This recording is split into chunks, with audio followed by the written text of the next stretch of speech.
Hay muchas informaciones que están emanando de ese país. Primero, ayer Costa Rica se suma al Grupo de Lima en torno a las dudas sobre la presencia de militares rusos en este país suramericano. También ocurrió un apagón, pero también recientemente salieron otro tipo de investigaciones bastante reveladoras. Una en el New York Times que investigó sobre el famoso camión que llevaba ayuda para Venezuela, por quién había sido incendiado, y según la investigación del Times fue incendiado por la oposición. Y también otra investigación que tenía que ver con el famoso intento fallido, ¿verdad?, de atentado con drones y que se habría programado desde Colombia. Eso fue una investigación más bien de CNN. Bueno, y como decíamos, ayer hubo apagón en Venezuela, hay presencia de militares en Venezuela, son muchísimas las informaciones y también medios haciendo investigaciones. Me gustaría como conocer cuál es, vamos a ver, qué ha acontecido, qué valoración podemos hacer de lo que ha acontecido, porque estuvo muy intensa la información sobre la presencia o sobre lo que podría ser, lo que podría pasar con Juan Guaidó, el presidente también Nicolás Maduro, en fin, lo que podría pasar con ambos, ese cambio de poder, bueno, no se dio. ¿Cuál es la lectura que ustedes hacen inicialmente sobre la presencia en este momento, porque tal vez es la noticia más reciente, de militares rusos en el país, en Venezuela? ¿Cuál es la visión de ustedes de qué es lo que está aconteciendo allí? ¿Cuáles son esas señales que está mandando en este momento el gobierno de Nicolás Maduro? Don Vladimir de la Cruz, buenos días. Bueno, muy buenos días, Laura y Federico y los queridos televidentes. Rusia y Venezuela suscribieron un tratado militar allá por el año 2005 con Chávez, de manera que en términos de política soberana de estados, los estados pueden realizar ese tipo de tratados, sobre todo cuando tienen ejércitos. No hay que engañarse en ese sentido. El ejército de Venezuela es un ejército histórico, viene desde la independencia, y es una institución que en la historia venezolana ha pesado demasiado, al punto que de los 210 años de historia política que tiene Venezuela, casi 150 han estado en manos de militares o de gente asociada a los militares, o de dictadores o de tiranos. El ejército ha sido el bastión fundamental de esos gobiernos autoritarios. De ahí el papel que juega el ejército. Por supuesto, Chávez mismo era un oficial del ejército que en 1992 intentó un golpe de Estado contra el presidente Carlos Andrés Pérez cuando estaba terminando su último gobierno. Pasó 2 años preso, de ahí se levantó porque Rafael Caldera lo liberó por una amnistía y surgió como un líder popular, y a pesar de que intentó llegar al gobierno por un golpe de Estado, terminó llegando por elecciones muy exitosas, y fue él muy exitoso como dirigente político y como presidente de Venezuela. Le encantaban las elecciones porque todas las ganaba prácticamente, solo 2 perdió. En ese sentido desarrolló el tratado militar con Rusia, empezó a cambiar, digamos, el abastecimiento militar del ejército hacia los apoyos logísticos rusos, franceses, también compró aviones Mirage en algún momento, y en una, me parece a mí, estrategia de no depender militarmente de los Estados Unidos. Eso se fue fortaleciendo, fortaleció sus relaciones militares también con China, aunque no es el negocio de China la parte militar en América Latina, más son las relaciones comerciales, y en fin, ahí ha desarrollado su base. En este momento, por la situación política, durante el desarrollo del chavismo y del madurismo en estos últimos 20 años, el ejército venezolano se ha fortalecido en su oficialidad, tiene más de 2.000 generales, es una cosa impresionante la cantidad de altos oficiales que tiene el ejército. Eso, ningún ejército del continente tiene esa monumentalidad. Solo la zona de Maracaibo, solo el lago, la parte petrolera. Ni siquiera Brasil tiene un ejército tan grande. No, cuando yo estaba embajador en el año 2000, México. no, tampoco. en el año 2008-2010, solo Maracaibo tenía como 6 generales de alta graduación, cuidando seguramente los pozos petroleros y eso. Bueno, esa es una parte. La adquisición de material bélico por parte de un Estado como Venezuela, pues hay que entenderla como natural en ese sentido, en una situación compleja, conflictiva, como la que hay hoy y de cuestionamiento al gobierno de Nicolás Maduro desde el punto de vista internacional y con una amenaza, digamos, expuesta públicamente por el presidente Trump de que todas las opciones están en la mesa para enfrentar a Maduro y de quitarlo del gobierno si fuera el caso en alguna situación particular con la opción militar. Obviamente Venezuela ha tenido que refortalecer su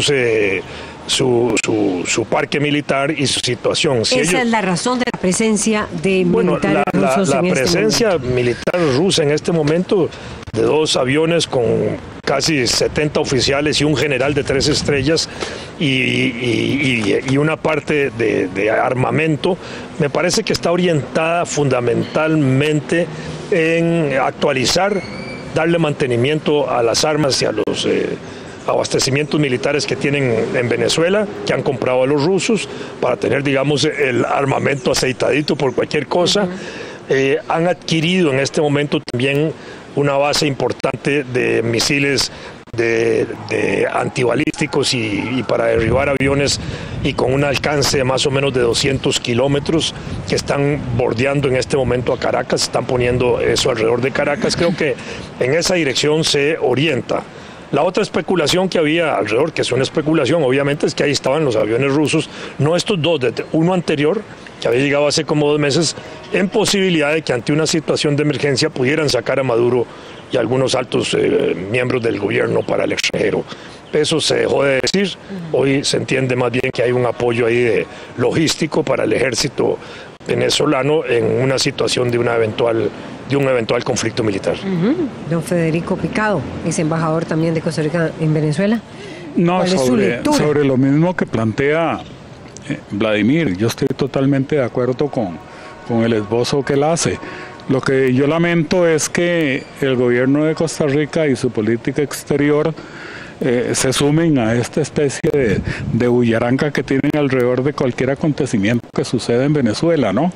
Y nuestro gobierno se pliega a cualquier coro internacional que se genera por estas situaciones. Y bien lo ha dicho Vladimir de que eso... ¿Qué le parece cuestionable en torno a este tema? En torno al tema que, bueno, el gobierno ruso dice es una cooperación entre Moscú y Caracas, y el opositor Juan Guaidó dice que, jefe del Parlamento, dice que esto violenta la Constitución, y Costa Rica se suma a esa visión.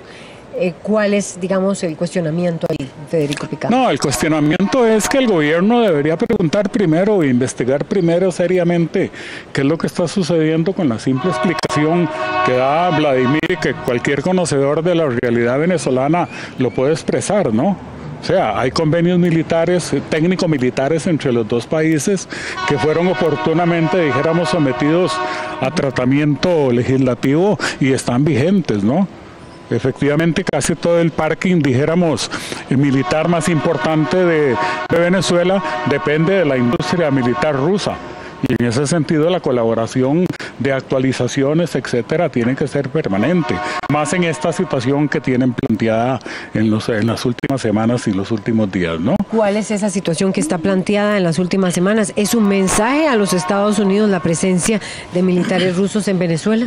No, yo no creo de ninguna manera, más bien es una reacción a lo que todos los días se anuncia en Washington, ¿no? De que todas las opciones están sobre la mesa. Entonces, desde el punto de vista... eventual intervención. Claro, desde el punto de vista militar, cualquier país, sea Venezuela o cualquiera, tiene que estar preparado ante cualquier eventualidad. Y se activan, dijéramos, los mecanismos y procedimientos de colaboración y asesoría militar para poner a punta todos los mecanismos como los que planteó Vladimir y muchos otros que hay en Venezuela, ¿no? Que son, dijéramos, armamentos de última generación de la industria militar rusa, ¿no? Entonces, ¿Cuál debió haber sido la posición del gobierno de Costa Rica? Federico Picado, ex embajador, Vladimir de la Cruz, ex embajador, sobre este tema. Yo creo que simplemente de observación y consulta, ¿no? Y no irse de bruces en una situación en que hay que tener mucha prudencia, ¿no? y no hacer, dijéramos, creo yo, incluso hasta el ridículo internacional de sumarse de inmediato a una cuestión que tiene su justificación, dijéramos, desde el punto de vista interno del gobierno de Venezuela, ¿no?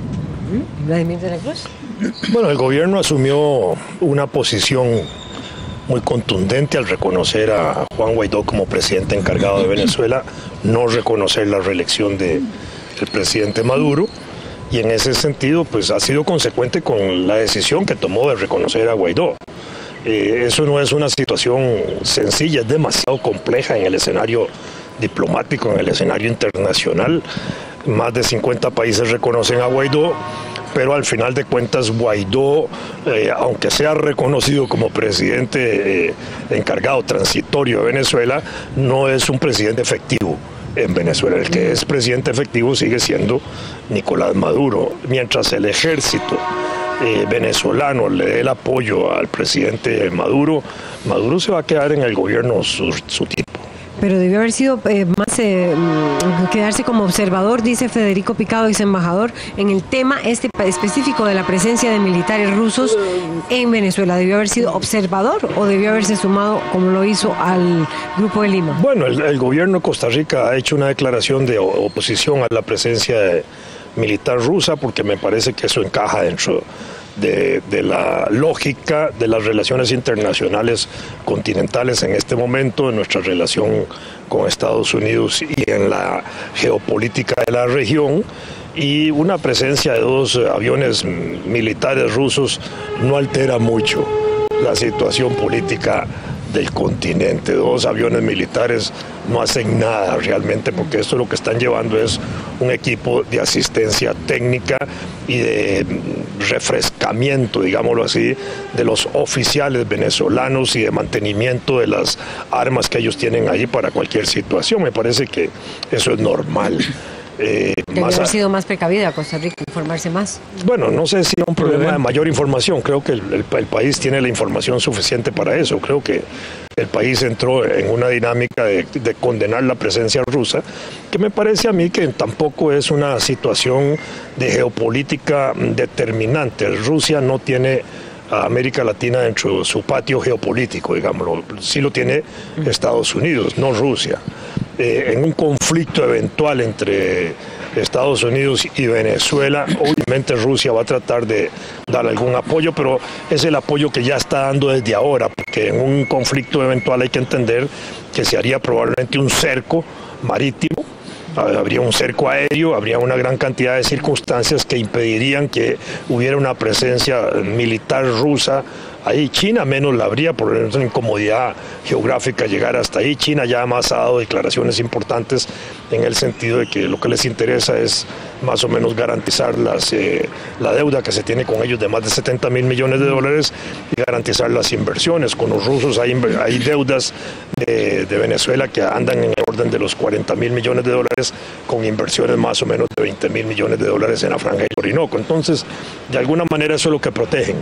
Hace 15 días en Europa una reunión de Estados Unidos, Rusia, llegó casi a la conclusión, a petición de los rusos, de que no debían atizar los gringos con la intervención militar en Venezuela, y los rusos igualmente repercutieron hacia los norteamericanos igualmente repercutieron hacia el gobierno ruso, señalando que no estaba en su inmediatez hacer una actitud de esa, pero al mismo tiempo llamaron la atención para que ellos no intervinieran, y después de esa reunión se provoca la llegada de estos aviones rusos. Entonces eso uno podría decir, entonces ¿qué pasó? ¿Quién rompió el juego en Europa? Los gringos, que habían llegado a un acuerdo de no avanzar y frenando a los rusos, haciendo un juego de no avanzar a los gringos, y de pronto ellos se metieron. Esto es casi un escenario de Guerra Fría, otra vez, y en el tema ya no es Cuba, es Venezuela, aunque Cuba a veces surge, pero ya no, es Venezuela y Rusia, Estados Unidos. Sí, yo creo que es una especie de regreso a la época de la Guerra Fría, donde se manejan hasta los mismos fantasmas, ¿no? Y antagonismos también. Y antagonismos de carácter estratégico, de dominación global, etcétera, ¿no? Entonces, ¿cómo fue Costa Rica en el momento de la Guerra Fría y cómo es ahora? ¿Cuál es su visión? Bueno, yo creo que Costa Rica tuvo el mismo comportamiento que está teniendo ahora con relación a Cuba, que está teniendo ahora con Venezuela. Incluso es sintomático que la expulsión cubana de la OEA se haya producido aquí en San José con la algarabía de muchos sectores de la política costarricense, ¿no? Aunque dijéramos el escenario es un poco diferente, porque alrededor de la Revolución Cubana en aquellos años se había producido, dijéramos, un movimiento o cierto sector de opinión pública accesible, dijéramos, no a la posición cubana, sino a la experiencia cubana de transformación económica y social, ¿no? En eso es muy diferente a lo que está planteado ahora con relación a Venezuela. Más bien Venezuela, desde el punto de vista de política interna, efectivamente es un país muy aislado dentro de la política nacional, ¿no? Y básicamente se puede decir que su mayor generación de simpatía proviene, dijéramos, de los círculos tradicionales de izquierda y de ultraizquierda, ¿no? En cambio, en la época de la Revolución Cubana, dijéramos que el escenario era distinto, ¿no? En cuanto a política interna de nuestro país, ¿no? Ese escenario de la Guerra Fría surge, obviamente, de la Segunda Guerra Mundial, cuando se desarrolla un sistema mundial socialista más allá solo de la Unión Soviética. Y se fortalece para el caso latinoamericano con el triunfo de la Revolución Cubana, como bien dice Federico. En el caso nuestro, en el gobierno de Mario Echandi, 1958-62, que le correspondió... Bueno, y con la llegada de los sandinistas a Nicaragua en el 78. Que le correspondió, digamos, ese asunto de la Revolución Cubana.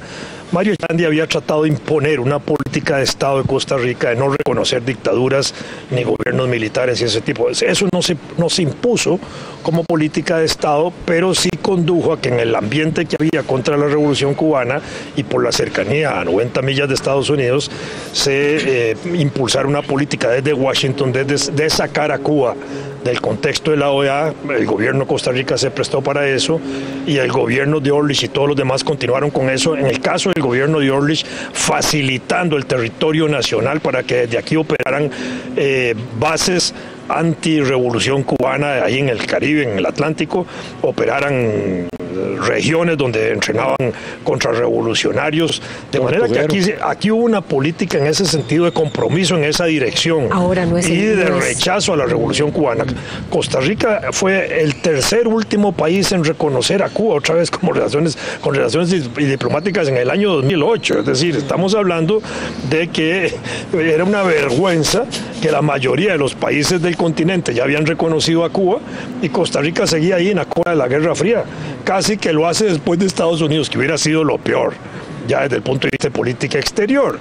En cuanto a la revolución nicaragüense, que fue otra revolución revolucionaria de izquierda, para ponerlo en esos conceptos, en su ascenso, en su triunfo, aquí jugó un papel muy importante la situación política nacional interna, porque seguíamos en la lucha antidictaduras y antimilitares, y la lucha contra los Somoza era una lucha histórica para nosotros, y el gobierno de Rodrigo Carazo jugó un papel indudablemente estratégico, no solo apoyando al Frente Sandinista, sino apoyando a la unión de grupos que estaban alrededor de la caída de Somoza, facilitando ahora sí nuestro territorio para que en la franja fronteriza, en una distancia casi de 5 a 10 kilómetros, ahí pelearan los sandinistas contra la dictadura. Cuando triunfa la dictadura es al revés. En el gobierno de Luis Alberto Monge otra vez volvemos, pero al revés, el territorio costarricense se presta para la lucha contra la revolución sandinista. Entonces, esos son escenarios importantes que hay que entenderlo, y un gobierno como el actual, bueno, está de un lado de esa balanza, como han estado en el pasado los gobiernos del lado de esas balanzas en la forma que lo hemos explicado. Bueno, el otro tema que ha tenido de gran discusión en Venezuela es quién... El gobierno acusa a la oposición de haber generado los famosos apagones, que hasta hace poco, todavía este lunes, había un apagón en las principales regiones, incluyendo Caracas, 20 días después del masivo corte eléctrico que hubo allá, y se achacan las responsabilidades ambos, tanto gobierno como oposición. ¿Qué ¿qué se puede, vamos a ver, cómo se puede, es que por eso insisto que esto es un escenario muy de Guerra Fría, ¿verdad? Casi, digamos, ahora actualizado y renovado en este nuevo escenario que es Venezuela, en este nuevo país que es Venezuela, quiero decir, más bien. El punto es, ¿cómo leer? Es que es tan difícil, ¿cómo leer qué es lo que está generando los apagones en Venezuela? ¿Qué dice Federico Picado? Mira, yo creo hay suficiente evidencia, no tanto de los servicios de inteligencia de Venezuela, sino de fuentes extranjeras, prensa muy respetable y dictámenes muy respetables de profesionales competentes, de que hubo, dijéramos, un ataque de carácter electrónico sobre fuentes de energía de Venezuela, aunque no descarto de que se hayan dado posibilidades de que hayan saltado los servicios eléctricos de Venezuela por problemas de mantenimiento e inversión en mantenimiento, ¿no? Son afectaciones en los semáforos, el metro, las redes de telefonía, internet, comercios. Toda la capacidad industrial instalada y de servicios públicos de Venezuela se cayó, inclusive, ¿no? El problema de Venezuela es que en un 70% el suministro de energía eléctrica depende de una sola central eléctrica, que es la represa del Guri, ¿no? En el estado Bolívar, en el sur de Venezuela, que es la tercera o cuarta represa del mundo. Los venezolanos han sido muy particulares en eso, de construir cosas que se destacan. Además, la misma cuenca del Guri daba potencial para la generación de energía eléctrica en esos volúmenes, en la represa del Guri y en otros objetivos también que están operando sobre el mismo río o sobre la misma cuenca. Pero estamos en guerra. Yo lo entiendo así, lo entiende todo el mundo, ¿no? El problema es que mediante esta política de saboteo y apagones y demás, lo que está en juego es la capacidad de resistencia de la sociedad venezolana como tal, ¿no? En la búsqueda por intereses externos de una explosión social como respuesta a todas estas dificultades, ¿no? Entonces no es tan simple, estamos en un escenario de guerra de otra variedad, que es una guerra de cuarta, quinta generación, en donde entran otros medios y recursos para activar determinadas situaciones estratégicas o tácticas dentro de los marcos de una guerra, ¿no? Entonces a eso hay que ponerle atención, ¿no? La base hidroeléctrica de Venezuela se desarrolla muy paralelo a nosotros. Nosotros en 1884 habíamos iluminado San José, siendo la tercera ciudad iluminada del mundo. Unas semanas después lo hace Maracaibo en Venezuela. Entonces, ahí inicia un proceso. Sin embargo, igual que nosotros, es hasta la segunda mitad del siglo XX donde se desarrolla verdaderamente con fuerza la capacidad hidroeléctrica de nuestro país, en el caso nuestro por la Revolución de Figueres del 48, que impulsa la nacionalización hidroeléctrica y todo ese tipo de cosas. En Venezuela, desde el año 47, con Rómulo Betancourt se desarrolla un Plan Nacional de Electricidad y ahí se traza una gran cantidad de tareas importantes donde van a surgir todas estas grandes empresas, no solo la del Guri, que estaba considerada la tercera más importante en el mundo después de la de Tres Gargantas y después de la de Itapú, ahí en la frontera Paraguay-Brasil o esa zona, y con un abastecimiento de un 70% para toda la sociedad venezolana, y se desarrolla un complejo de casi una docena de empresas hidroeléctricas en distintas regiones, teniendo el peso en una de esas solo la represa del Guri. Sin embargo, a pesar de eso, nosotros tenemos una electrificación del 100% del país, por lo menos teóricamente dicha y oficialmente aceptada, y en Venezuela eso no llega al 70%.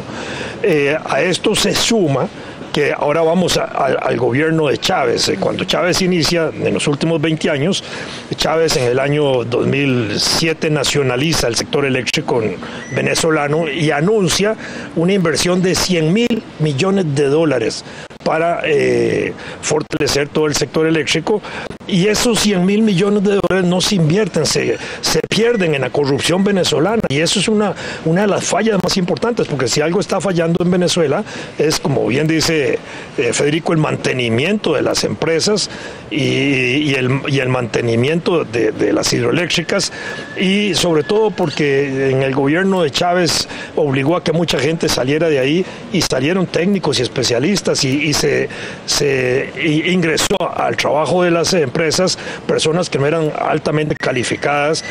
El ejército venezolano es el que administra hoy las empresas hidroeléctricas.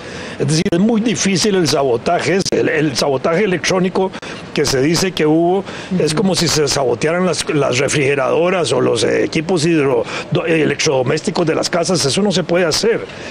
Hay incluso una declaración del Colegio de Ingenieros de Venezuela recientemente donde señalan exactamente los problemas de mantenimiento que ellos venían señalando desde hacía mucho tiempo, problemas de capacitación, problemas de previsión de este tipo de situaciones. Yo he publicado recientemente en el Wall Street International Magazine hace 3 días un artículo donde hago un recuento de todos los apagones en Venezuela desde el año 2005. Esto era frecuente.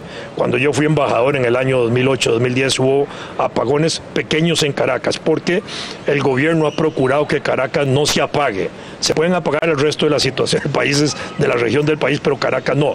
En este momento ha desbordado el problema y produce apagones nacionales que provocan y obtienen un efecto sobre un 95% de la población y sobre el 100% del territorio venezolano.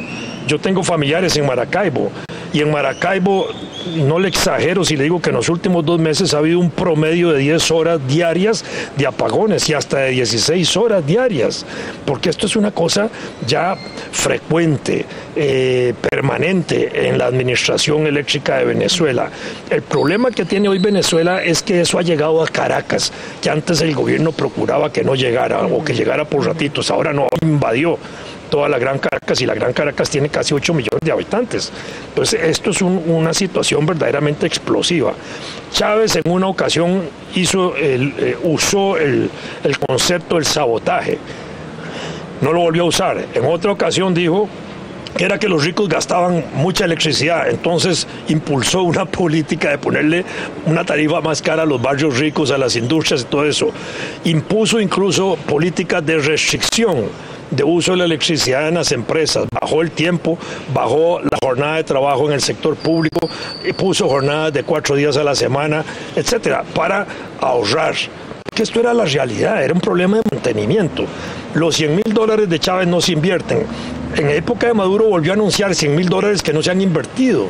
Entonces, frente a eso, hay un problema real de mantenimiento de máquinas. Hay un problema también de malezas y cosas así alrededor de las represas que si crecen a determinada altura pueden producir cortocircuitos. Eso está más o menos demostrado también por el Colegio de Ingenieros de Venezuela y por la parte de los ingenieros eléctricos y de construcción de represas. Federico es un especialista en asuntos de represas y ese tipo de cosas, de manera que él sabe de eso. Y eso es lo que está hoy en Venezuela en discusión. O sea, ya cuando viene el apagón del 5 de marzo, que dijeron eso, ¿cómo justificar ahora el nuevo apagón de hace 2 días, que tiene otra vez el 95% de Venezuela paralizada? 21 de los 23 estados están hoy paralizados en materia de electricidad en Venezuela. Esa es una situación verdaderamente caótica y el gobierno de Maduro no lo quiere reconocer de esa manera. Y además está en manos de militares. Todo el sector eléctrico, a manera que no es un problema de falta de seguridad ni de posibilidades de sabotajes. Aquí nadie puede entrar a las represas fácilmente, aquí hay registros, hay controles, en Venezuela es igual. No, sobre eso una aclaración, o sea, pueden influir una serie de factores, ¿no?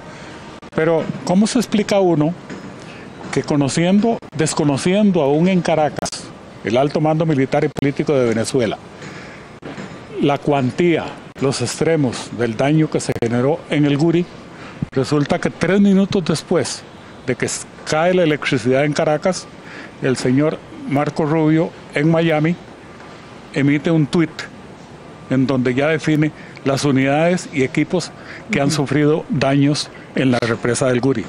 ¿Cómo se explica uno eso? O sea, puede haber una combinación de factores, incluso los mismos mantenimiento que yo los entiendo, ¿no? Pero también hay una serie de factores políticos, militares, que se mueven alrededor de todo esto, que generan serias dudas sobre el origen de los apagones, no obstante, dijéramos, las dificultades que se pueden enfrentar, como lo plantea Vladimir, y que yo conozco desde el punto de vista de mantenimiento de equipos, ¿no? Entonces, no se puede ser tan categórico en estas situaciones, ¿no?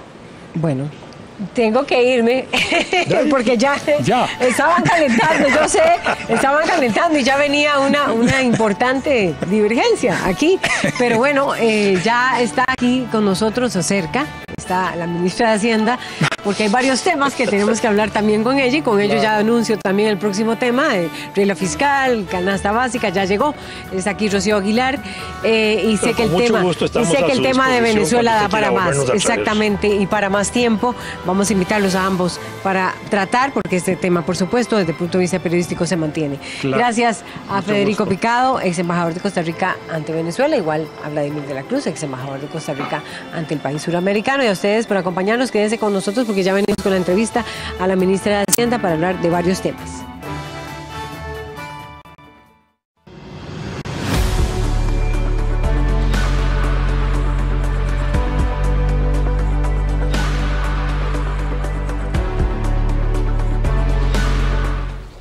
Hola amigos, quiero formularles una muy vehemente invitación, más aún una excitativa, para que nos acompañen en el TEDx de este 4 de abril. Ahí voy a estar tocando piano, por supuesto, y también hablando.